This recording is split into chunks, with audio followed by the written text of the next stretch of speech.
এই লোকটা মৃত সেজে থাকার চেষ্টা করছিল।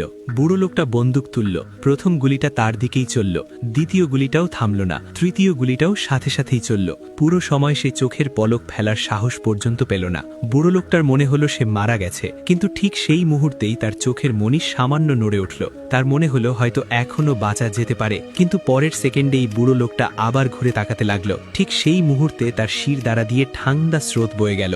যখন সে একদমই নড়ল না, তখন গিয়ে বুড়ো লোকটা একটু শান্ত হলো। ফোনে কথা বলতে বলতে সে দূরবীন দিয়ে পাহাড়ি এলাকাটা দেখতে লাগলো। তখনই তার নজর আবার তার উপর পড়ল। রাগে সে সঙ্গে সঙ্গে বন্দুক তাক করল আর আবারও গুলি চালালো। দূরত্ব বেশি হওয়ার কারণে অনেকগুলো গুলি লক্ষ্যভ্রষ্ট হলো। ওই লোকটা গায়ের সর্বশক্তি দিয়ে হামাগুড়ি দিয়ে এগিয়ে গেল আর একটা পাথরের আড়ালে লুকিয়ে পড়ল। বুড়ো লোকটা তৎক্ষণাৎ গাড়ি নিয়ে তার পিছু ধাওয়া করতে লাগলো। সে একটা গুহার দিকে হামাগুড়ি দিতে লাগলো। বাইরে একটা ঝর্ণা থাকতো, যার ব্যাপারে শুধু সে আর তার প্রেমিকা জানত, কিন্তু ভেতরে পৌঁছে সে দেখল যে ঝর্ণাটা শুকিয়ে গেছে। ঠিক তখনই তার মনে হলো এবার সব শেষ।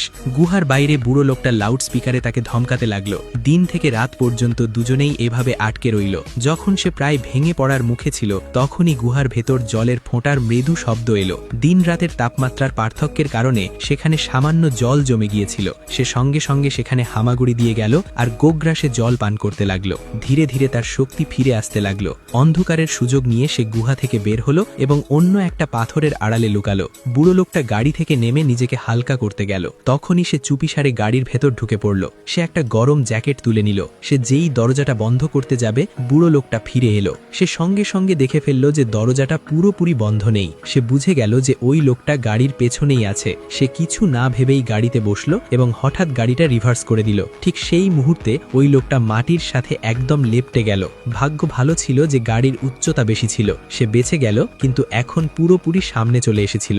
বুড়ো লোকটা আবার গাড়ি বাড়িয়ে সোজা তার দিকে ছোটালো। সে লাফ দিয়ে আবারও একটা পাথরের পেছনে গিয়ে পড়ল। পুরোপুরি শেষ করে ফেলার জন্য বুড়ো লোকটা বিস্ফোরক জ্বালালো এবং সোজা ওই দিকে ছুঁড়ে মারল। সে শুধু প্রাণপণে দৌড়াতে পারত। তারপর বুড়ো লোকটা শিকারি বন্দুক বের করলো আর লাগাতার গুলি চালাতে লাগলো। ঠিক তখনই বন্দুকটা জ্যাম হয়ে গেল।